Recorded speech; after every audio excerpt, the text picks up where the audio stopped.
Hi, Adam here from Salon Business Secrets, and today we're talking about how to choose the perfect beauty salon name. Now, whether you're just starting out as an independent, opening up your first salon, or looking to rebrand, the name you choose for your salon is extremely important. It's the thing that people will know you for. It's the thing you want people to talk about, and it's the first thing a client will hear about you. And all being well, you're going to be living with this name for a very long time. But where do you start? For that matter, what makes a good beauty salon name? What makes a bad salon name? What other things should you consider when thinking up possibilities? There's just so many questions.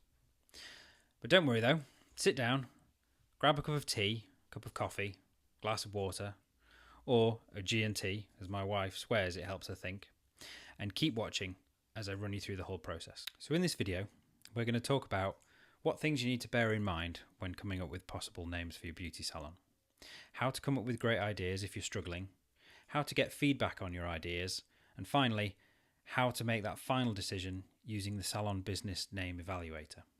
But first, a word on business names.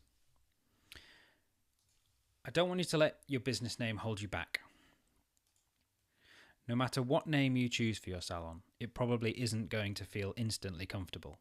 The chances are that you're still going to have some niggling doubts in the back of your mind, such as, was there a better name, or should I have gone with a different option? However, if you follow the process in this video, you will end up with a great name for your salon. The second way I want you to not let your business name hold you back. Names are going to take a bit of getting used to. You need to give yourself time to grow into your name. It's going to feel strange to start with, anything new does. But over time, it will feel like the obvious choice. It will feel like, how could you have considered anything else? The final way I want you to make sure you don't let your business name hold you back is that if you still have doubts about a name, just go with it. The most important thing to do is just get going. Start making progress. Don't wait until you're 100% positive about a name before you do anything. It's more important that you start making progress with the name that you have before waiting for that name that you are 100% sure about. So like I said, don't let it hold you back from getting started. So let's get going with finding that new name.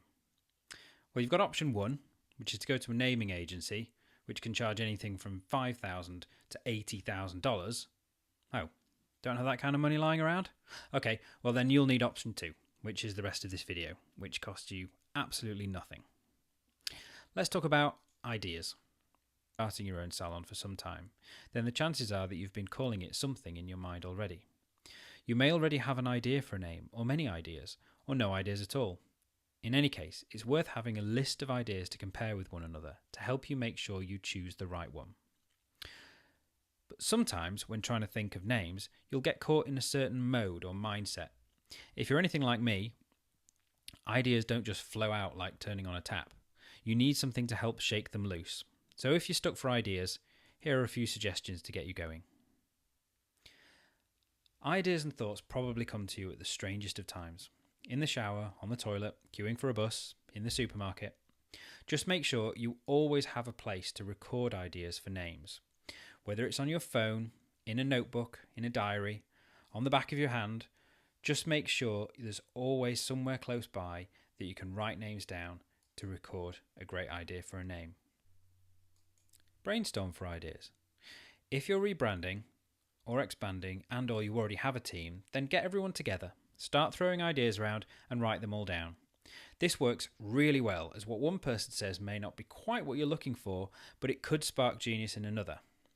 If you're just starting out and you don't yet have a team, then get together. Get your friends, family, existing clients together for some drinks. Do the same thing. Sure, you'll get some ridiculous suggestions, but somewhere in there might just be gold. Another idea is to survey your audience. If you're already on social media in some way, either on Facebook or Twitter or somewhere else, ask for suggestions from your friends and followers. If you already have a following because of your business, then even better. Remember, we're focusing on generating a list of ideas here, so any suggestions will be useful, even if they're really, really bad. Another way is to start with a logo.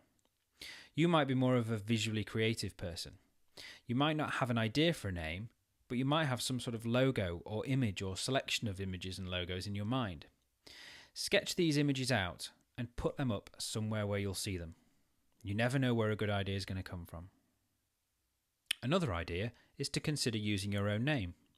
This is certainly a great way to personalise your offering and to make it unique. However, do consider that it can feel a little strange to be you and your business. It will help if your name is a little bit unusual, which will help to make it memorable. However, if your name is too unique and it's difficult to spell or pronounce, then it might not quite work.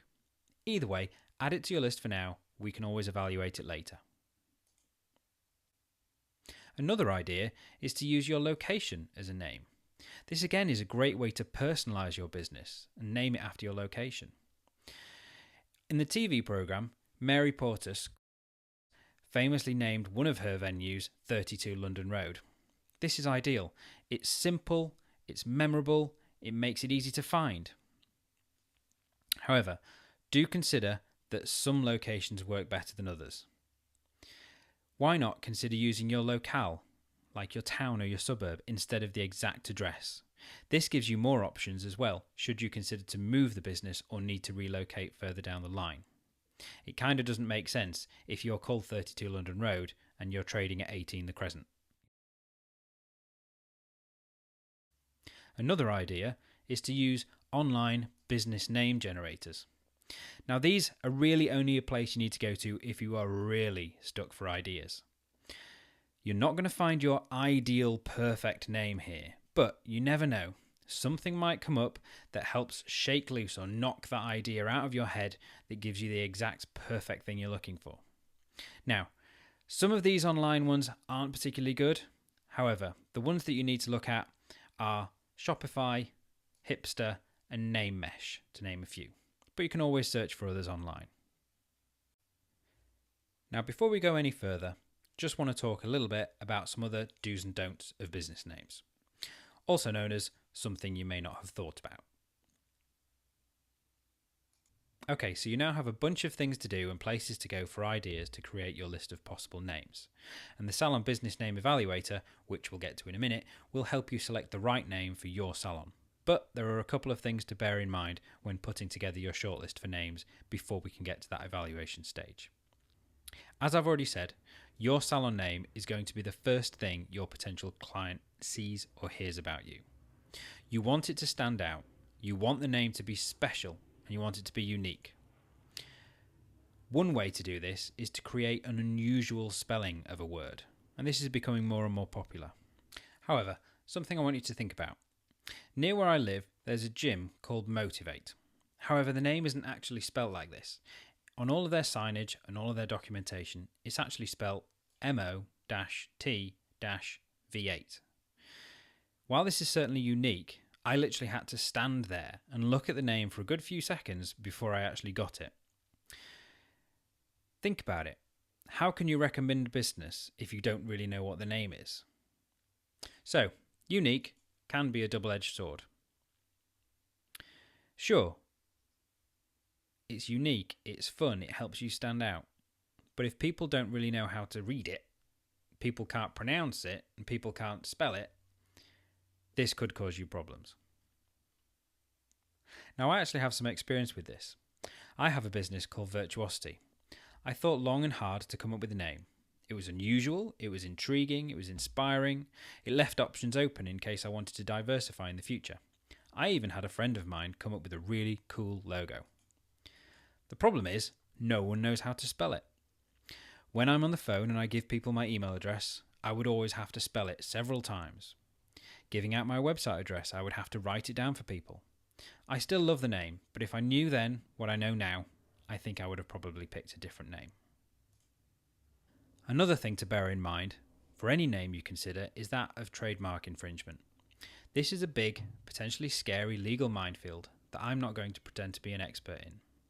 As with anything like this, you should seek proper legal advice if you're unsure. The safest thing to do is steer clear of any name that is already being used by another beauty-related business in your area, and definitely do not try to copy or imitate another brand. Now, let's talk about feedback and the problem with feedback. Once you have your list of possible names, whether you have stuck with a big, long list or whether you've whittled it down to just a short list of 5 to 20 names, you are probably going to want to run the list of names past some trusted friends, family, or colleagues that you know, like, and trust. However, there are a couple of problems with this. Problem 1. Consider whether your friends and family are your target audience. Whilst it's important that the name you choose appeals to you, it's probably more important that it appeals to your target market. If your friends, family, and colleagues are not 20 to 30 somethings working in the city looking for express treatments to revive and revitalise them, and that is who you intend to attract to your business, then their opinions might not necessarily be the ones you are looking for. The second problem is that these people know, like, and trust you too. So they're not necessarily going to give you an honest answer if you come to them with a name that you are clearly excited about. They're just not going to want to hurt your feelings. Another problem that you can face with feedback is vagueness. Feedback on your ideas for business names from people you know can sometimes be a little vague. Again, this might be because they don't want to hurt your feelings and give you negative feedback. So they just say something like, I don't know, it sounds okay, or yeah, that sounds really cute, when you really weren't aiming for cute. Or even, yeah, it's sort of, I don't know, waves hands around in the air, you know. This kind of feedback is vague, people. It really, really isn't helpful. So what you need is some sort of objective method of evaluating your list of names. Some sort of tool or exercise that will put your name through its paces. Make you think about each one in a different way, and finally, give you a winner. So without further ado, I want to introduce you to the Salon Business Name Evaluator. First of all, a couple of shout outs and attributions. There's a huge company called Igor International who are a naming agency. On their website, they've got a naming resource that you can go and download for free. But I should warn you, the short version is 28 pages long. The full version is 122 pages long. I also need to give a shout out to the lovely people over at fizzle.co. They came up with a worksheet which I've largely based the worksheet that's coming up later around. So I've borrowed some of their criteria, combined them with my own, updated them and tailored them to the health and beauty industry. And I've ended up with 9 evaluation criteria. Condensed all this into a one-page handy evaluation tool. So let's run through those 9 criteria now. First of all, appearance. Put simply, how does the name look? Whether it's on your signage, on your stationery, written on documents, in an advert, in an article, etc., the name will always be seen in a different context. But hope is that it will be seen. Lots. So looks are really important. Things that might help here are visual cues, such as alliterations, symmetry of words or letters, the number of letters or words that you use. Consider how often you might have to write the name of your business. As a general rule, short names are easier to handle than long, wordy names. Second, sound. Quite simply again, how does the name sound? Just as much as you want your name to be seen, you also want it to be heard. It isn't always going to be you saying the name of your business either. Imagine it being said on the radio, by friends over a coffee, at an award ceremony or trade show. Consider how easy it is to communicate easily from one person to another to facilitate word-of-mouth promotion. This is the mistake I made with the name of my company, Virtuosity. To save you falling into the same trap, try this. Imagine you are on the phone to someone and your signal isn't great. Would you be able to communicate the name easily over a poor phone line, or would you, like me, give up and have to call them back later? The third criteria is that of distinctiveness. How different is your name to any competition or related business? Distinctiveness is only one aspect of making a name memorable, an important aim, but it is a required element. Ideally, your name will be relevant to your business in some way, helping it to be memorable, but not easily confused with another business, whether in your industry or not. There is, of course, a legal issue here as well. If you name your business something too similar to another competitor in your marketplace, then you could get in trouble for trademark infringement, as we've already mentioned. So do be careful with any name you pick. The fourth criteria is positioning. This has a twofold meaning. Firstly, how relevant to what you do is your name? It doesn't have to be immediately obvious, but if someone heard your name and then what you do, the two should make some sense together. Secondly, where would your name position you in lists? Picture this. I get out my iPhone, open up Google and search for beauty salons in Manchester. It's going to give me a list of pages to go to and maybe some options. Both the pages to go to and the options will have to be in some sort of order, usually alphabetical. If you're a new business looking to attract clients who might be looking at an alphabetical list of salons in your area, would you rather be Ageless Beauty or would you rather be Zara's Day Spa? I know which one I'd rather be. The next criteria is that of depth. Here is where you can get into the more touchy-feely elements of your name. How much depth a name has could be viewed in a number of ways. Does it have a number of meanings? Is it clever with multiple positive meanings? Could it be used in a number of ways? This is tricky to evaluate, but worth thinking about. The next criteria I've called feel. As much as it's possible to quantify, what sort of feel does the name have? How does it make you feel? Does it have a feeling of positivity or warmth? How the name feels is also important to see if this fits with the image for your business. The next criteria is that of energy. How vital and lively is the name? Does it have a buzz, an effervescence, maybe even a sense of intrigue? Can you imagine it supporting a whole marketing campaign? If you heard the name on its own, maybe out of context, would you automatically want to know more? The next criteria is the X factor. Nope, no singing involved here, but does the name have that something special? Can you see people gossiping about it around the coffee machine at work or over a drink in the bar? Hey, have you heard about so-and-so? The X factor is going to be different in every case, but if you can find it, then it can be promotional gold. The final criteria is that of domain availability. Let's face it, this internet thing isn't going away. So if you want to get found in the real world, you are going to need a virtual storefront on the internet. While it isn't essential, it makes life easier if you can grab the name of your salon as the domain name of your website. There is still some debate over this point, but if at all possible, make sure you grab the .com version of your name, as it's viewed by both Google and people as a signifier of importance. So now it's time to start evaluating your name's shortlist. You can grab a copy of the worksheet and instructions from the link at the end of this video, but for now, here's a quick run through using the example on the screen. How to use the Salon Business Name evaluator. First of all, write all your shortlisted business names on the sheet in the left-hand column. Next, score the names in each category. 0 for poor, 5 for excellent. You will have to go with your feeling on some of them. Don't think about your score too hard, just go with your gut. Stage 3 is to add up all the scores at the end of each row to see which name performed the best. Stage 4 is optional. You can give the sheet with the names but without the scores to a few trusted friends, colleagues or clients to get their feedback and compare with your own. Stage 5 is to go forth, start your amazing new salon business, build yourself an empire and make a fortune. When you get there, maybe give us a tweet recommending this article. Oh, just one thing you should note. Just because it's on my sample sheet, you can't use Relax as a name for your salon. It's actually already in use by one of my clients in London. Do be aware, any name that you pick, even if it's the final name, just make sure you do an extra search on the web just to make sure that nobody else is using that name already. You could end up getting yourself into trouble.